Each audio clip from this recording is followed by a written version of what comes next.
Tu n'es même pas qualifié pour nettoyer les toilettes ici, a hurlé ma sœur, Camille. Son visage était déformé par la rage, ses yeux lançaient des éclairs. Devant tout le jury, devant des professionnels qui tenaient mon avenir entre leurs mains, elle a attrapé mon CV, ce document que j'avais passé des semaines à perfectionner. Elle l'a déchiré. Lentement. En 2, puis en 4, jusqu'à ce qu'il ne soit plus qu'un tas de confettis de l'humiliation. Elle a jeté les morceaux sur la table et a dit, « L'entretien est terminé. » Mais elle avait tort. Car à ce moment précis, la porte s'est ouverte, le PDG de l'entreprise est entré, m'a regardé avec une infinie tendresse, m'a embrassé sur le front et a dit, « Mon amour, je suis là. » Avant de vous raconter en détail comment j'en suis arrivé à vivre cette scène digne d'un film, j'aimerais savoir d'où vous m'écoutez. Dites-moi dans les commentaires depuis quelle ville ou quel pays vous regardez cette vidéo, et quelle heure il est chez vous. C'est fascinant de voir à quel point nos histoires peuvent voyager. Maintenant, revenons en arrière. Tout a commencé par un matin gris à Lyon. J'étais assise dans le hall d'accueil de Stratégie Lyon Média, une des plus grandes agences de marketing de la ville. Le marbre froid sous mes pieds, l'odeur aseptisée des bureaux, le silence pesant, tout contribuait à mon anxiété. Mon cœur battait si fort que j'avais peur que la réceptionniste l'entende. Après 6 mois de chômage, de doutes et de refus, cet entretien était plus qu'une simple opportunité, c'était ma dernière lueur d'espoir. Mon CV avait, miraculeusement, passé la première sélection. J'avais les compétences, l'expérience. Pour la première fois depuis longtemps, je sentais que je pouvais y arriver. Mais la veille au soir, mon téléphone avait sonné. C'était Camille. Ma grande sœur. Sa voix, mielleuse comme toujours, cachait mal le venin. « Chloé, ma chérie. J'ai vu ton nom sur la liste des candidats pour demain. » Quelle surprise! J'ai senti un frisson glacial me parcourir. Je savais qu'elle travaillait ici, bien sûr, mais je priais pour qu'elle ne soit pas impliquée dans mon processus de recrutement. « Écoute, continua-t-elle, je te dis ça en tant que sœur. Annule. C'est un niveau bien trop élevé pour toi. Tu vas te ridiculiser. Les gens ici sont des requins, ils te mangeront toute crue. Reste dans tes petites agences de quartier, c'est plus sûr pour toi. » Chaque mot était une gifle.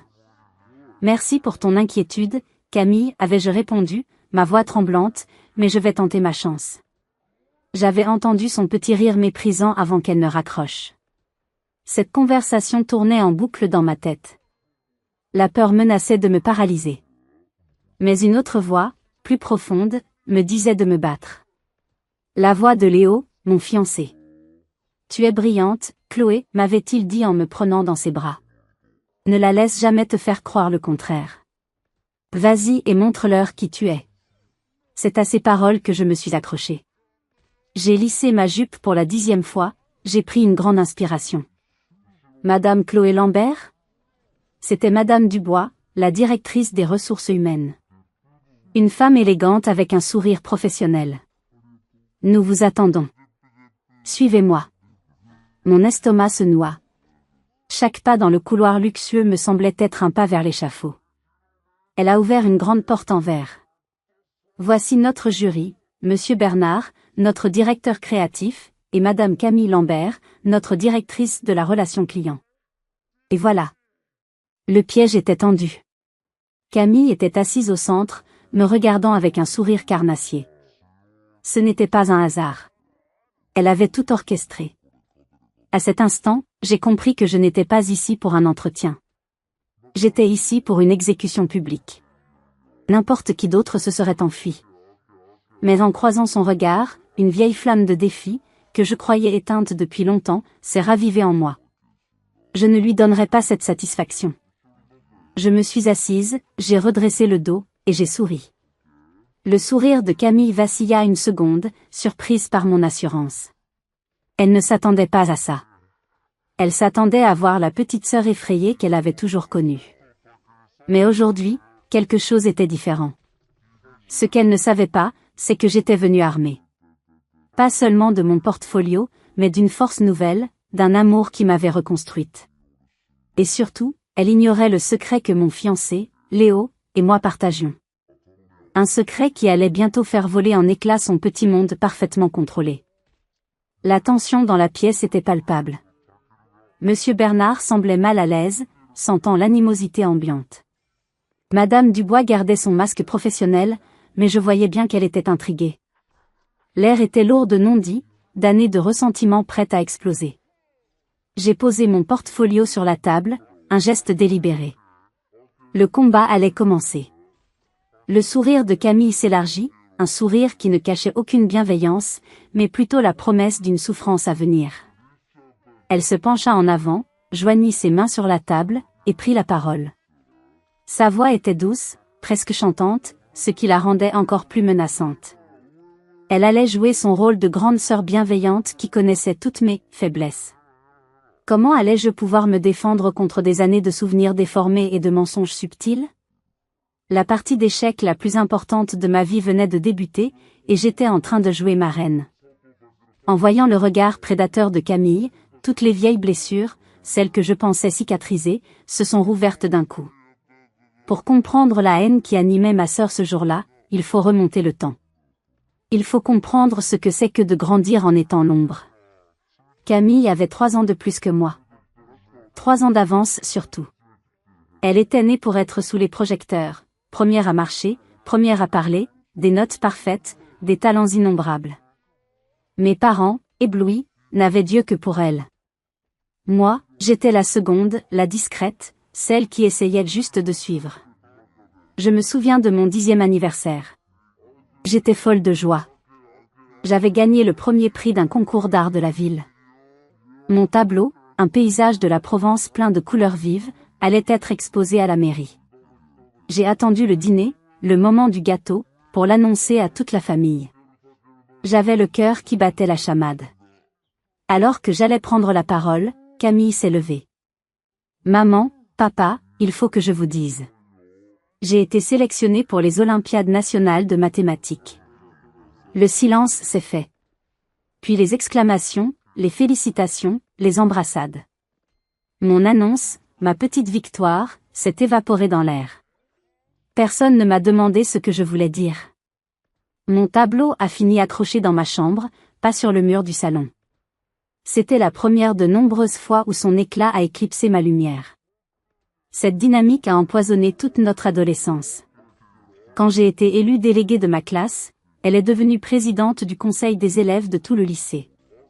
Quand j'ai eu mon premier petit ami, elle est sortie avec le capitaine de l'équipe de football. Ce n'était pas une simple compétition fraternelle, c'était une campagne systématique pour m'effacer. Le pire, c'était sa capacité à retourner les situations. Si je me plaignais à mes parents, ils me disaient que j'étais jalouse et que je devais être fière de ma sœur. Ils ne voyaient pas le calcul, la cruauté subtile. Ils ne voyaient que leur fille parfaite.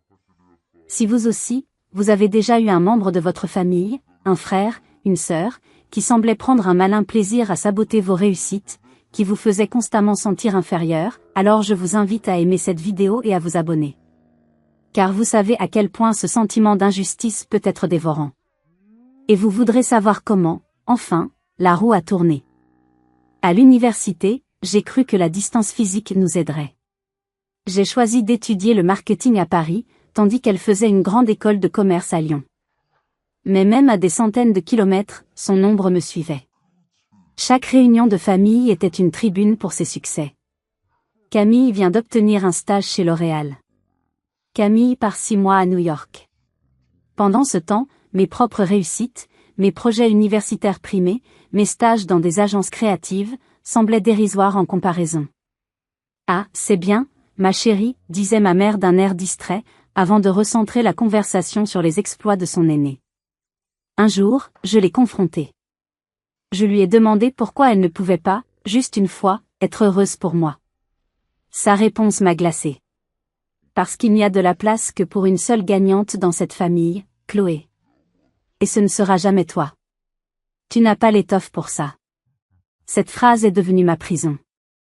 J'ai commencé à y croire. J'ai commencé à douter de moi, de mes compétences, de ma valeur. J'ai enchaîné les petits boulots, je n'osais pas viser plus haut, de peur de l'échec, mais surtout, de peur de lui donner raison. Sa cruauté n'était pas seulement psychologique. Elle était active, calculatrice. Je me souviens d'une fois où j'avais une opportunité d'emploi incroyable dans une start-up prometteuse. Le directeur était un ami de la famille. Camille a insisté pour glisser un mot en ma faveur. J'ai appris plus tard, par une indiscrétion, qu'elle lui avait parlé de ma fragilité émotionnelle, de mon manque de résistance au stress, tout en enrobant ça de fausse bienveillance. Ma petite sœur est si créative, mais elle est si sensible, j'ai peur qu'un environnement aussi exigeant ne la brise. Inutile de dire que je n'ai pas eu le poste. Cette accumulation de trahisons, petite et grande, avait laissé des cicatrices profondes. En grandissant, je m'étais résignée. J'avais accepté mon rôle de second plan, j'avais arrêté de me battre. J'avais laissé sa voix devenir ma propre critique intérieure. C'est cette Chloé-là, celle qui avait presque abandonné, qui a perdu son emploi 6 mois avant cet entretien fatidique. C'est cette Chloé-là qui pensait que sa vie était finie. Mais c'est aussi cette Chloé-là qui, au fond du gouffre, a rencontré un homme qui a tout changé. Alors, quand je me suis retrouvée assise dans cette salle d'entretien, face à elle, j'ai senti toutes ces années de douleur remonter à la surface. Mais cette fois, ce n'était pas pour me noyer. C'était comme un carburant. La petite flamme de défi s'est transformée en un brasier.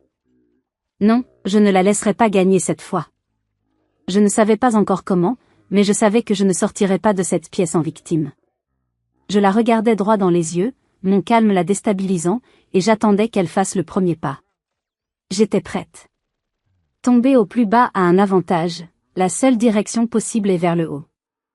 La perte de mon emploi a été un coup terrible. Mon entreprise, une petite agence de communication, a fait faillite du jour au lendemain. Je me suis retrouvée sans rien, avec un loyer à payer et des économies qui fondaient comme neige au soleil. Pendant des mois, ma routine était la même, me lever, envoyer des dizaines de CV, recevoir des réponses automatiques de refus, et sentir le désespoir me gagner un peu plus chaque jour. Camille, bien sûr, n'avait pas manqué de m'appeler pour me dire, avec une fausse compassion, je t'avais bien dit que ce milieu était instable. Tu aurais dû faire une école de commerce comme moi. Ces appels étaient comme du sel sur une plaie ouverte. C'est dans un petit café de la Croix-Rousse, à Lyon, que ma vie a basculé. J'y passais mes journées pour profiter du Wi-Fi gratuit. J'étais en train de fixer mon écran d'ordinateur, les larmes aux yeux après un énième refus, quand un homme à la table voisine m'a tendu un mouchoir. « Journée difficile ?» a-t-il demandé d'une voix douce. J'ai levé les yeux. Il avait un regard incroyablement bienveillant et un sourire qui semblait pouvoir réparer n'importe quoi. Il n'était pas penché sur un ordinateur portable comme tout le monde, mais lisait un vrai livre, un roman de Romain Gary. Il s'appelait Léo. Ce qui devait être une simple conversation de quelques minutes s'est transformé en des heures de discussion. Pour la première fois depuis des années, je me sentais écoutée. Vraiment écoutée. Quand je lui ai parlé de mes difficultés professionnelles, il n'a pas offert de conseils clichés ou de fausses platitudes. Il m'a posé des questions sur ce que j'aimais dans mon métier, sur les campagnes dont j'étais la plus fière. Il a ravivé une passion que je croyais morte. Notre relation s'est construite simplement, naturellement. Un café est devenu un dîner est devenu un week-end à la campagne. Avec Léo, je n'avais pas besoin de performer, de prouver quoi que ce soit. Il aimait la Chloé créative, la Chloé sensible, la Chloé qui doutait. Il a pansé mes blessures une à une, avec une patience et une tendresse infinie. Il a chassé la voix de Camille de ma tête et l'a remplacée par la sienne, une voix qui me disait que j'étais forte, capable et digne d'être aimée. 6 mois après notre rencontre, lors d'une balade au bord du lac d'Annecy, il a mis un genou à terre et m'a demandé de l'épouser. J'ai dit oui sans une once d'hésitation. Il n'y avait qu'une seule ombre au tableau, son travail. Léo restait incroyablement vague à ce sujet. Je dirige une société de conseil en stratégie, disait-il. C'est beaucoup de paperasse et de réunions ennuyeuses. Parle-moi plutôt de tes idées pour cette marque de cosmétiques bio. Il changeait de sujet avec une aisance déconcertante. Au début, j'ai cru que c'était de la modestie. Mais avec le temps, c'est devenu un petit mystère entre nous. J'ai essayé de chercher le nom de sa société sur Internet, mais il était évasif. C'est un nom très commun, tu ne trouveras rien, disait-il en riant. Récemment, il semblait plus préoccupé que d'habitude. Un soir, il est rentré tard, l'air soucieux. Tout va bien, lui ai-je demandé. Il a soupiré. Je dois gérer une situation compliquée au bureau. Une de nos directrices, elle a un comportement toxique avec ses équipes. Elle est brillante, mais elle écrase tout le monde sur son passage. Je reçois des plaintes anonymes. C'est délicat, car elle a beaucoup de pouvoir et de relations. J'ai ressenti une immense sympathie pour les employés de cette femme. C'est horrible, ai-je dit. Ce genre de personne peut détruire des vies. Je sais, a répondu Léo, le regard sombre. Et je vais devoir prendre une décision radicale très bientôt.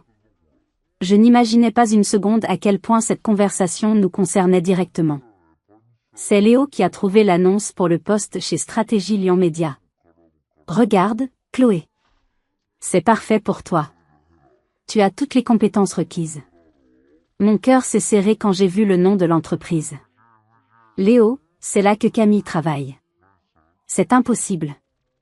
Et alors, a-t-il rétorqué. Ce n'est pas son entreprise. Tu ne vas pas laisser ta sœur dicter ta carrière. Fais-le pour toi. Fais-moi confiance.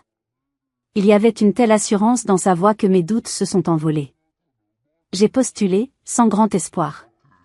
Contre toute attente, j'ai été convoquée pour un entretien. Ce que je ne savais pas, c'est que Léo m'avait délibérément caché la vérité. Il savait. Il savait tout. Il savait que Camille était la directrice toxique dont il me parlait. Il savait qu'elle allait être dans le jury. Et il avait un plan. Un plan risqué, dangereux, mais qui, espérait-il, mettrait fin à des années de tyrannie et me rendrait enfin justice. Alors que j'étais assise dans cette salle de réunion, sur le point d'être jugée par ma propre sœur, j'étais loin de me douter que je n'étais pas la seule à être testée ce jour-là. Camille pensait tenir mon destin entre ses mains, mais en réalité, elle était en train de sceller le sien. Le mystère qui entourait mon fiancé était sur le point d'être révélé de la manière la plus spectaculaire qui soit. L'entretien a commencé de manière étrangement normale. Monsieur Bernard, le directeur créatif, un homme à l'allure d'artiste avec des lunettes rondes et une barbe poivre et sel, a pris la parole. Il m'a posé des questions pertinentes sur mon portfolio, sur ma vision de la communication digitale. J'ai senti son intérêt sincère. Il hochait la tête, prenait des notes. Madame Dubois, la DRH, enchaînait avec des questions sur mes expériences passées en gestion de projet. Je me sentais de plus en plus à l'aise. Mes réponses étaient claires, précises, illustrées d'exemples concrets. J'ai vu un regard d'approbation échangé entre Monsieur Bernard et Madame Dubois. Une petite lueur d'espoir est née en moi. Et si mes compétences pouvaient vraiment l'emporter sur le népotisme et la haine? Pendant tout ce temps, Camille était restée silencieuse, me fixant avec un petit sourire en coin, comme un chat observant une souris avant de bondir. Et puis, elle a bondi. Merci, Marcus, dit-elle à Monsieur Bernard, coupant court à une de ses questions. Laissez-moi prendre le relais. Après tout, je connais bien Chloé. L'atmosphère a changé instantanément. Le professionnalisme s'est évaporé, remplacé par une tension glaciale. Chloé, ma chère, commença-t-elle, sa voix dégoulinant de fausse sympathie. Ton CV mentionne que tu as quitté ton dernier poste suite à une restructuration. C'est une jolie façon de dire que tu as été licencié, n'est-ce pas? Peux-tu nous expliquer pourquoi ils ont choisi de se séparer de toi, et pas de tes autres collègues? C'était la première attaque. Directe. Brutale. Il s'agissait d'un licenciement économique, ai-je répondu calmement.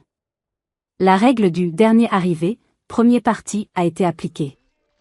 Mes évaluations de performance, que vous trouverez dans mon dossier, ont toujours été excellentes. Elle a balayé ma réponse d'un geste de la main. Les évaluations. On peut leur faire dire ce qu'on veut. Parlons plutôt de ton expérience à l'université. Tu te souviens de ce projet caritatif pour l'association Les Petits Frères des Pauvres? Tu étais chef de projet, n'est-ce pas? Mon cœur s'est arrêté. C'était le projet dont elle avait parlé au téléphone à notre amie de la famille. Oui, ai-je répondu, méfiante. Et tu te souviens comment tu as failli faire capoter toute la collecte de fonds à cause d'une erreur de planning? Si je n'étais pas intervenue en coulisses pour rattraper les choses, l'association aurait perdu des milliers d'euros. Tu as toujours eu un problème avec l'organisation, n'est-ce pas? De grandes idées, mais d'une exécution désastreuse. C'était un mensonge pur et simple. J'avais dirigé ce projet avec succès, et il avait même été salué par l'université. L'erreur de planning venait d'un autre membre de l'équipe, et nous l'avions résolue ensemble. Camille n'avait absolument rien à voir là-dedans. Monsieur Bernard fronça les sourcils, visiblement mal à l'aise. Camille, nous sommes ici pour évaluer des compétences professionnelles, pas pour remuer des souvenirs d'étudiants. Mais j'étais prête. Pardonnez-moi, monsieur Bernard, ai-je dit d'une voix posée, mais puisque ma sœur soulève ce point, j'aimerais y répondre. J'ai ouvert mon portfolio, que j'avais préparé méticuleusement. J'ai tourné les pages jusqu'à une section intitulée « Engagements associatifs ». Et là, en grand, se trouvait une lettre de recommandation officielle du directeur de l'association Les Petits Frères des Pauvres, louant mon sens de l'organisation exceptionnelle et mon leadership, qui avait permis de dépasser les objectifs de collecte de 150%. À côté, une coupure de presse du journal local titrait « Une étudiante mène une campagne record pour les plus démunis », avec ma photo. J'ai fait glisser le portfolio ouvert au centre de la table. Voici les faits, ai-je simplement dit. Un silence de mort s'est installé. Le visage de Camille est passé du rose au rouge brique. Elle était furieuse. Je l'avais humiliée devant ses collègues. Je venais de prouver, avec des preuves irréfutables, qu'elle était une menteuse. La haine dans ses yeux était terrifiante. Honnêtement, à ce moment-là, j'aurais voulu disparaître. J'avais gagné une bataille, mais je sentais que j'étais sur le point de déclencher une guerre nucléaire. Si vous aviez été à ma place, qu'auriez-vous fait? Auriez-vous continué à vous battre, ou auriez-vous quitté la pièce? Dites-le moi en commentaire, car la suite dépasse tout ce que j'aurais pu imaginer. Le masque de professionnalisme de Camille s'est fissuré, révélant la folie en dessous. Elle avait perdu le contrôle. Le sourire avait disparu, remplacé par un rictus de haine pure. Elle n'allait plus se contenter de mensonges et d'insinuations. Elle allait passer à la destruction. Et moi, j'étais sa seule cible. L'air dans la pièce est devenu irrespirable. Monsieur Bernard et Madame Dubois me regardaient avec un mélange de pitié et d'admiration. Ils savaient que la situation était hors de contrôle. Ce n'était plus un entretien. C'était une arène, et ma sœur venait de lâcher les lions. Le calme avant la tempête. Après ma réfutation, un silence glacial s'est abattu sur la salle. Camille me fusillait du regard, sa poitrine se soulevant et s'abaissant rapidement.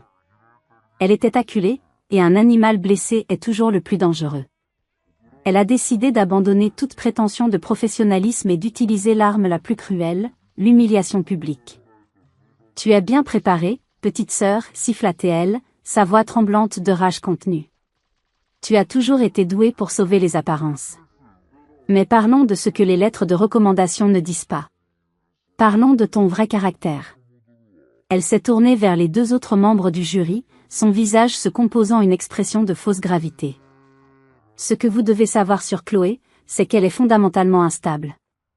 Elle a toujours eu besoin d'être le centre de l'attention. Quand elle n'y arrive pas par le talent, elle le fait par le drame. Monsieur Bernard a tenté d'intervenir. Camille, cela suffit. C'est inapproprié. Non, c'est nécessaire, a-t-elle rétorqué. Vous devez savoir qui vous envisagez d'embaucher. Elle s'est de nouveau tournée vers moi. Tu te souviens de ton premier stage? Dans cette agence de pub? Tu te souviens comment tu as été renvoyé au bout de 3 semaines? C'était un autre mensonge. J'avais quitté ce stage pour m'occuper de notre grand-mère qui venait de se faire opérer de la hanche. Camille, elle, n'était pas venue la voir une seule fois. Tu as piqué une crise de nerfs parce que ton manager a critiqué une de tes idées. Tu as pleuré devant tout le bureau. C'est ça, le leadership pour toi? Des larmes de crocodile? Chaque mot était un coup de poignard. Mon visage me brûlait. Je voulais hurler que c'était faux, mais ma gorge était nouée. Elle ne s'est pas arrêtée là. Elle a exhumé des souvenirs d'adolescence, les tordant, les déformant pour me peindre comme une personne faible, malhonnête et incompétente. Elle a parlé d'un petit ami qui m'avait quitté, insinuant que c'était à cause de mon comportement manipulateur. Elle a parlé d'un échec à un examen, oubliant de préciser que j'étais malade ce jour-là. Elle créait une caricature de moi, un monstre, et les autres étaient forcés d'écouter. J'étais paralysée. C'était sa plus grande force, me clouer sur place par l'audace de ses mensonges. C'était la même technique qu'elle utilisait depuis notre enfance. Devant mes parents, devant nos amis. Elle créait une réalité alternative où elle était la sainte et moi, la pécheresse. Et les gens, décontenancés par une telle assurance, finissaient souvent par la croire. Puis, voyant qu'elle ne parvenait pas à me faire craquer, elle est passée à l'acte final. Le geste qui allait tout faire basculer. Elle s'est levée d'un bond, faisant crisser sa chaise sur le parquet. Son visage était méconnaissable. « Vous voulez savoir ce que je pense de cette candidature » a-t-elle crié, sa voix résonnant dans la salle silencieuse. « Je pense que c'est une insulte. Une insulte à mon travail, à cette entreprise, à tout ce que nous représentons. » Elle s'est penchée au-dessus de la table. Ses mains tremblaient. Ses yeux étaient exorbités. L'expérience de Chloé, c'est du vent. Ses compétences, une vaste blague. Elle n'a rien à faire ici. Vous savez ce que ça vaut, ça, a-t-elle demandé en arrachant mon CV des mains de Monsieur Bernard. Il était trop surpris pour réagir. Elle a brandi le papier devant mon visage. Ça vaut 0. Et puis, le geste irréparable. Elle a déchiré la feuille en 2. Le son du papier qui se déchire a semblé assourdissant. Mais elle n'a pas fini. Elle a déchiré les 2 moitiés. Puis encore. Et encore. Jusqu'à ce qu'elle n'ait plus dans les mains qu'une poignée de petits morceaux de papier. Mon nom, mes espoirs, mes années de travail, réduits en confettis. Elle a ouvert sa main et a laissé les morceaux tomber sur la table, comme une pluie de cendres. Voilà ce que je pense de sa candidature, a-t-elle dit, haletante. L'entretien est terminé. Le silence qui a suivi était total, absolu. Madame Dubois avait la bouche ouverte. Monsieur Bernard fixait les débris de mon CV, l'air atterré.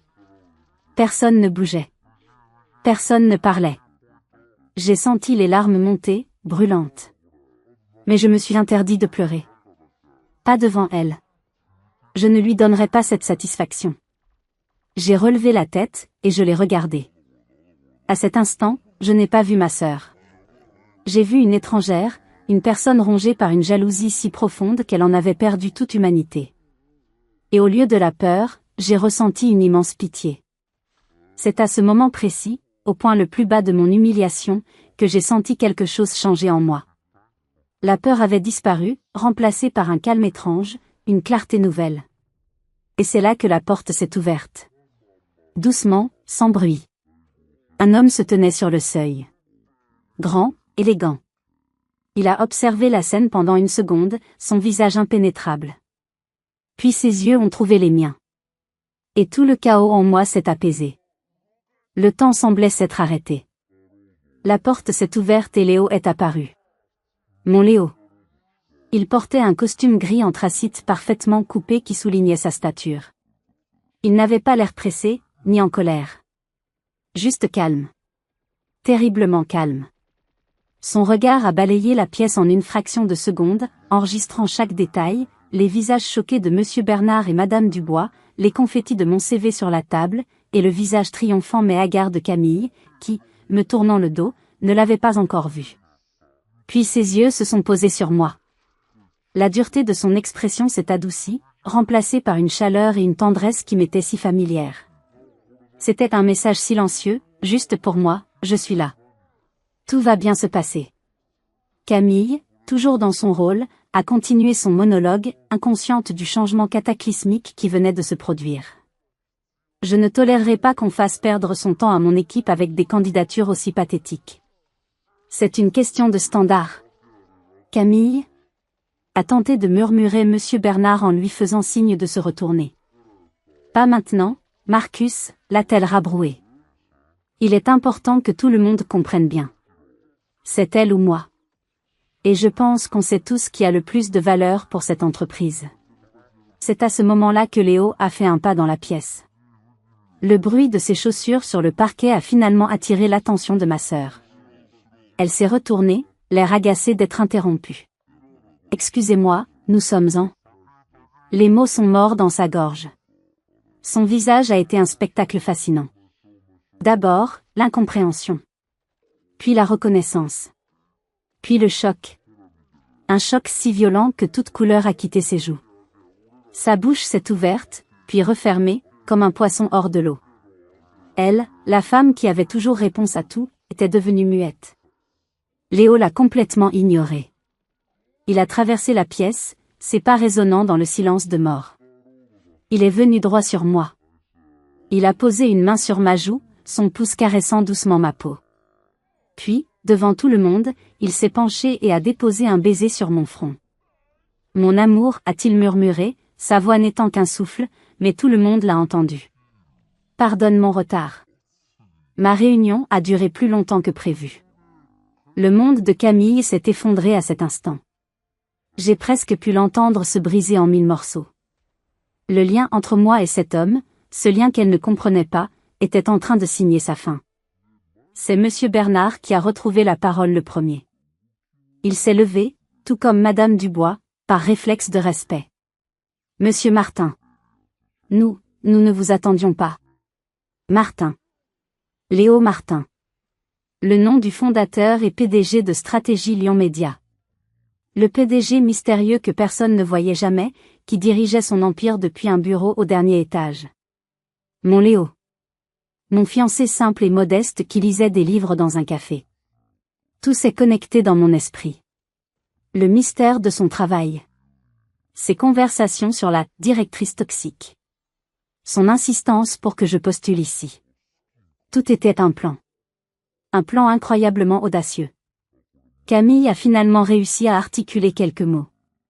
Monsieur Martin? Chloé, vous connaissez? Sa voix était un filet méconnaissable. L'arrogance avait laissé place à une panique abjecte.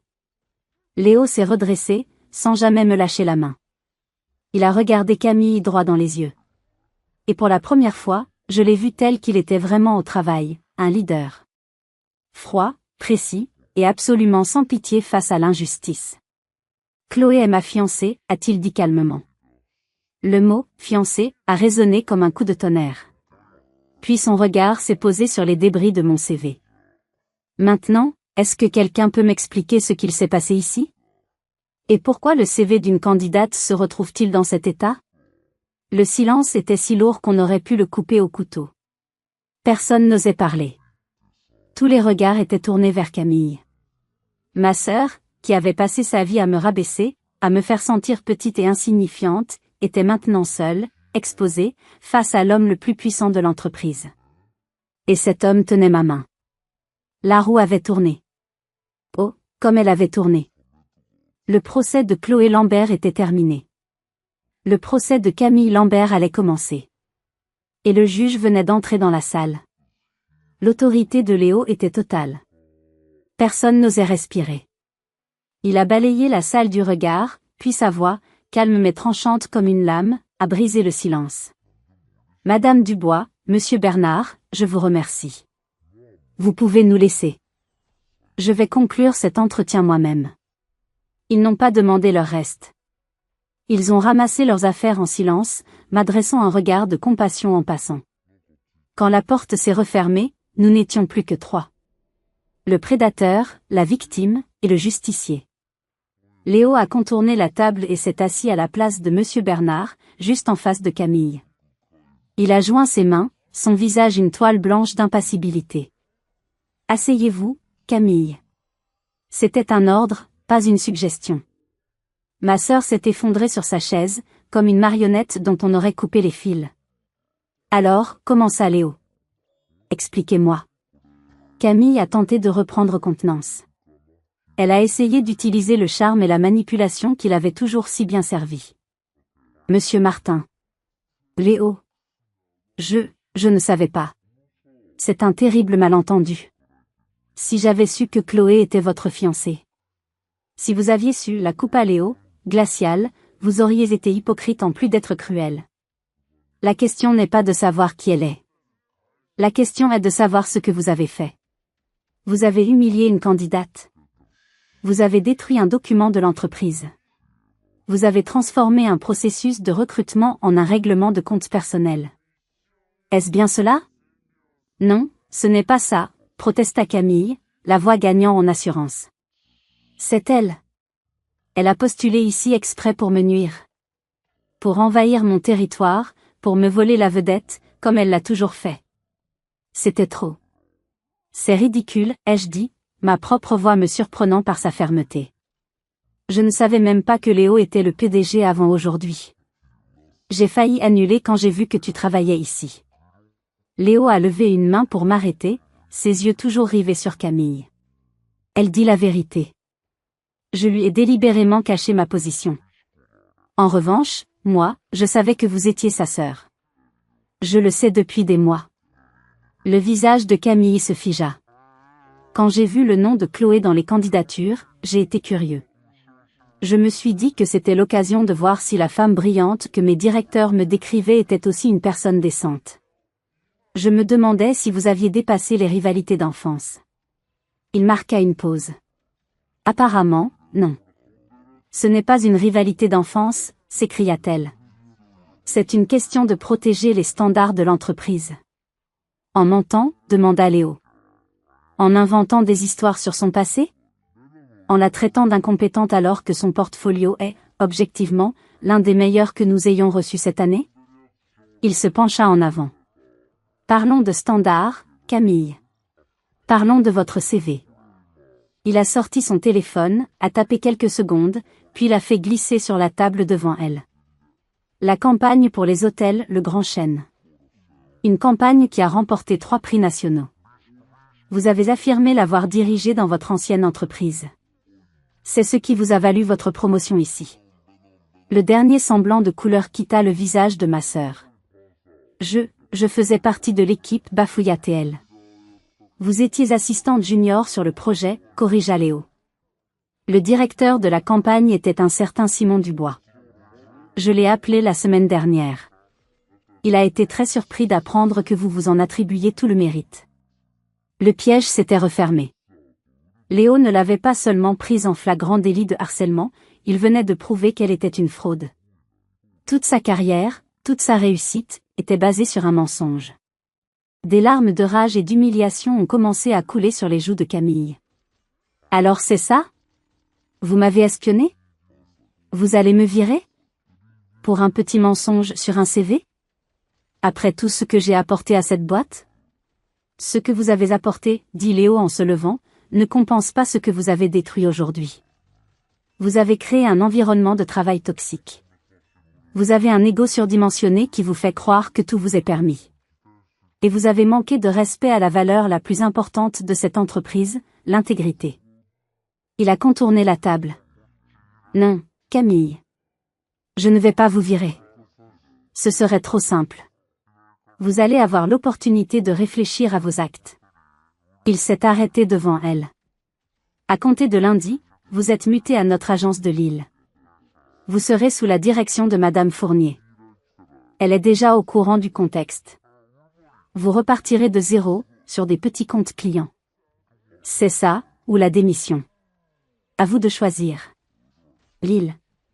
Pour une femme comme Camille, obsédée par le prestige de Lyon, c'était un exil. Une humiliation professionnelle suprême. Elle a serré les poings, le regard plein de haine. Elle a regardé Léo, puis moi. Elle a compris qu'elle avait perdu. Sur tous les fronts. J'accepte la mutation, a-t-elle articulé, chaque mot semblant lui écorcher la gorge. Puis elle s'est levée et est partie sans un autre regard, claquant la porte derrière elle. Le silence est retombé, mais cette fois, il était différent. Ce n'était plus un silence de tension, mais de soulagement. L'attirant était tombé. J'ai regardé Léo, encore sous le choc de tout ce qui venait de se passer. L'homme d'affaires impitoyable avait disparu, laissant place à mon fiancé, son visage maintenant empreint d'inquiétude. « Ça va ?» m'a-t-il demandé. J'avais 1 million de questions à lui poser, mais une seule est sortie. « Pourquoi ne m'as-tu rien dit ?»« Pourquoi ne m'as-tu rien dit ?» Ma question flottait dans l'air, entre nous. Léo a poussé un long soupir et s'est assis à côté de moi, prenant mes mains dans les siennes. Ses mains, qui quelques minutes plus tôt semblaient capables de diriger le monde, étaient maintenant juste celles de l'homme que j'aimais, chaudes et rassurantes. Au début, c'était pour nous protéger, a-t-il commencé. Quand nous nous sommes rencontrés, tu étais si découragé par ta situation professionnelle. Si j'étais arrivé en disant « Bonjour, je suis le PDG d'une grande agence », qu'aurais-tu pensé? Je ne voulais pas que notre relation soit basée sur ça. Je ne voulais pas être un sauveur. Je suis tombé amoureux de toi, Chloé, de ta créativité, de ta résilience, de ta gentillesse. Pas de ton métier. Je comprenais, mais cela n'expliquait pas tout. Et Camille? Quand as-tu su? Je l'ai su il y a environ 4 mois, a-t-il admis. Je regardais la liste des cadres supérieurs, et j'ai vu son nom. Ton nom de famille n'est pas si commun. J'ai fait le lien. À ce moment-là, j'étais déjà fou de toi. Honnêtement, j'ai eu peur. J'ai eu peur que cette complication ne gâche tout entre nous. Alors j'ai procrastiné. J'espérais que ça ne deviendrait jamais un problème. Jusqu'à ce que tu vois mon CV, ai-je complété. Il a hoché la tête, l'air coupable. Oui. Quand j'ai vu ta candidature, j'y ai vu une sorte de signe. C'était une opportunité. Pas seulement pour toi, mais aussi pour elle. J'entendais des rumeurs sur son management depuis des mois. Je me suis dit que la façon dont elle te traiterait, toi, sa propre sœur, dans un cadre professionnel, serait le test ultime. J'espérais, je priais pour qu'elle se comporte bien. Pour qu'elle montre qu'elle pouvait être juste. Il a secoué la tête. J'ai été naïf. Je suis désolé, Chloé. Je suis sincèrement désolé de t'avoir fait subir ça. C'était un pari, et c'est toi qui as payé le prix de son échec. Mes émotions étaient un tourbillon. J'étais blessée qu'il m'ait caché une chose pareille, mais je voyais aussi la logique, tordue mais bienveillante, derrière ses actions. Il n'avait pas cherché à me piéger, mais à démasquer Camille. Léo, ai-je dit après un long silence. Je ne peux pas accepter ce poste. Il m'a regardé, surpris. Quoi? Mais pourquoi? Tu es la meilleure candidate. Camille ne sera plus là pour t'embêter. Parce que personne ne me verra jamais comme la meilleure candidate, ai-je expliqué. Je serai toujours la fiancée du patron. Chaque succès sera remis en question, chaque promotion sera suspecte. Je ne pourrai jamais gagner le respect de mes collègues. J'ai passé ma vie à me battre pour prouver ma propre valeur. Je ne vais pas tout gâcher maintenant en acceptant un poste qui semblera être du favoritisme. J'ai vu de la déception dans ses yeux, mais aussi une immense fierté. Il a compris. Tu as raison, a-t-il dit. Je déteste l'idée que sa méchanceté te fasse perdre cette opportunité, mais je comprends ta décision. Et je la respecte plus que tout. Nous sommes sortis de la salle de réunion main dans la main. Le bureau, auparavant animé, est devenu silencieux à notre passage. Les nouvelles allaient vite. Tous les regards étaient sur nous, un mélange de curiosité, de pitié et de respect. Le vrai contre-coup est arrivé le soir même. Mon téléphone a sonné. C'était ma mère. Sa voix était stridente, pleine d'une indignation outragée. Chloé, que as-tu fait à ta sœur? Mon cœur a sombré. Bien sûr. Camille avait appelé les renforts. Elle nous a appelés, en larmes. Elle dit que toi et ton nouveau fiancé, ce PDG, vous lui avez tendu un piège pour l'humilier et la faire renvoyer. J'ai essayé d'expliquer, mais elle ne m'a pas laissé parler. Elle dit que tu as postulé exprès dans son entreprise pour la provoquer. Et maintenant, on l'envoie à l'autre bout de la France, loin de sa famille. Comment as-tu pu être si cruelle, si jalouse? J'entendais mon père en arrière-plan. Ta sœur a travaillé si dur pour sa carrière. C'est impardonnable. Pendant une seconde, j'ai eu 10 ans à nouveau. La petite fille accusée à tort, que personne ne croyait. Mais la femme qui avait survécu à l'entretien de l'enfer n'était plus cette petite fille. Stop, ai-je crié dans le téléphone, ma voix si forte qu'elle les a fait taire. Ça suffit. Vous n'avez même pas entendu ma version et vous m'avez déjà condamné. C'est l'histoire de ma vie avec vous. Ne nous parle pas sur ce ton. A commencé mon père. Je vous parlerai comme il le faut pour que vous m'écoutiez enfin, ai-je répliqué. Votre fille parfaite a humilié publiquement une candidate, a menti sur son parcours et a été démasquée pour fraude sur son propre CV. Elle n'est pas mutée à cause de moi, elle est mutée parce que ses actions ont des conséquences. Pour une fois dans votre vie, arrêtez de la voir comme une victime. Un silence choqué a suivi. Je ne m'attends pas à ce que vous me croyiez, ai-je continué, plus calmement. Vous ne l'avez jamais fait. Mais c'est la vérité. Et j'en ai fini d'essayer de la prouver. Sur ces mots, j'ai raccroché. J'étais en larmes, tremblante, mais je me sentais aussi incroyablement légère. J'avais coupé le cordon. Pas seulement avec mes parents, mais avec la personne que j'avais été, celle qui cherchait désespérément leur approbation. Cette personne était morte aujourd'hui, dans cette salle de réunion. Et je ne la regrettais pas. Le chaos ne faisait que commencer. Mes amis, mes cousins, tout le monde commençait à m'appeler, ayant entendu la version déformée de Camille. Mais je savais une chose, les tempêtes finissent par passer. Et après la pluie, le soleil finit toujours par revenir. Mais à ce moment-là, je me demandais si j'aurais la force d'attendre l'arc-en-ciel. Les jours qui ont suivi ont été un véritable tsunami émotionnel. Mon téléphone n'arrêtait pas de sonner. La version de Camille s'était répandue comme une traînée de poudre, j'étais la sœur jalouse et manipulatrice qui avait utilisé son riche fiancé pour détruire la carrière de sa sœur. Certains membres de la famille et amis communs ont avalé son histoire sans même chercher à entendre la mienne. J'ai reçu des messages pleins de reproches, d'insultes. C'était douloureux, mais aussi étrangement révélateur. Cela a fait un tri naturel dans mes relations. Ceux qui me connaissaient vraiment m'ont appelé pour me demander comment j'allais. Les autres ne méritaient pas ma peine. J'ai pris une décision radicale. J'avais besoin de changer d'air, de repartir de zéro, loin du drame lyonnais. Léo m'a soutenu à 100%. Où que tu ailles, je te suivrai, m'a-t-il dit. J'ai commencé à chercher du travail partout en France. Et c'est là qu'un miracle s'est produit. Monsieur Bernard, le directeur créatif de Stratégie Lyon Média, m'a appelé. Chloé, m'a-t-il dit, je suis encore consternée par ce qui s'est passé. J'ai été incroyablement impressionnée par votre portfolio et votre professionnalisme face à une situation impossible.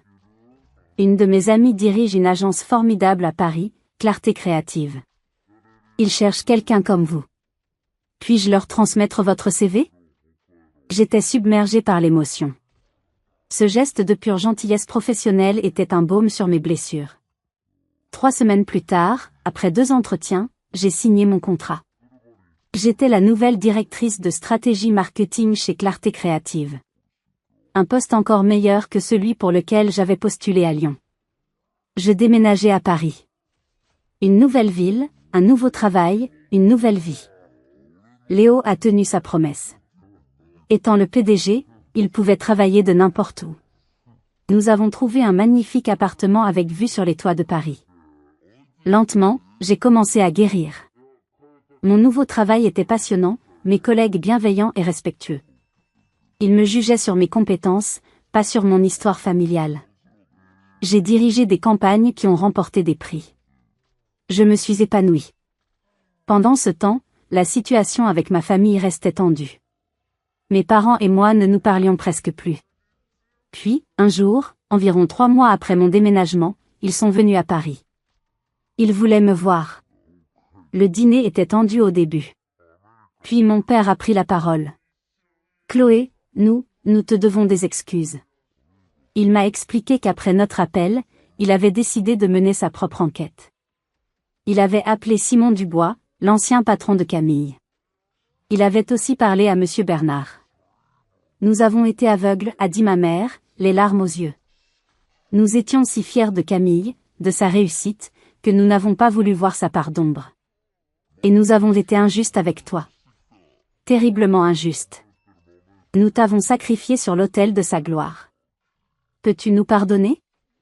Ces excuses, que j'avais attendues toute ma vie, m'ont bouleversée. Les larmes que je n'avais pas versées le jour de l'entretien ont coulé. Nous avons pleuré tous les 3. Ce n'était pas magique, les blessures de 30 ans ne disparaissent pas en un soir, mais c'était un début. Une porte s'était ouverte. Quant à Camille, les nouvelles que j'avais d'elle étaient rares. Elle était bien à Lille. Mes parents m'ont raconté que ses débuts là-bas avaient été catastrophiques. Elle avait essayé d'utiliser les mêmes techniques d'intimidation, mais sa nouvelle directrice, Madame Fournier, était une femme de poigne qui ne se laissait pas faire. Elle l'avait mise au pied du mur, soit elle changeait de comportement et suivait une thérapie de gestion de la colère, soit c'était la porte. Acculée, Camille avait accepté. Et puis, 6 mois après le jour J, j'ai reçu une lettre. Manuscrite. L'écriture de Camille. Mon premier réflexe a été de la jeter. Mais quelque chose m'a retenu. Je l'ai ouverte, le cœur battant. Ce n'était pas une lettre de reproche. C'était une lettre d'excuse. Chère Chloé, écrivait-elle. Je ne sais pas par où commencer. Peut-être par « je suis désolée ». Ces mots me semblent si faibles. Ma thérapie m'a forcé à regarder en face la personne que j'étais devenue. Une personne amère, jalouse, terrifiée. Terrifiée que tu me surpasses, que tu prennes la place que je pensais être la mienne de droit. J'ai passé ma vie à te rabaisser pour me sentir plus grande. C'était lâche, cruel, et impardonnable. Je ne te demande pas de me pardonner. Pas maintenant. Je te demande juste de savoir que je suis consciente du mal que je t'ai fait.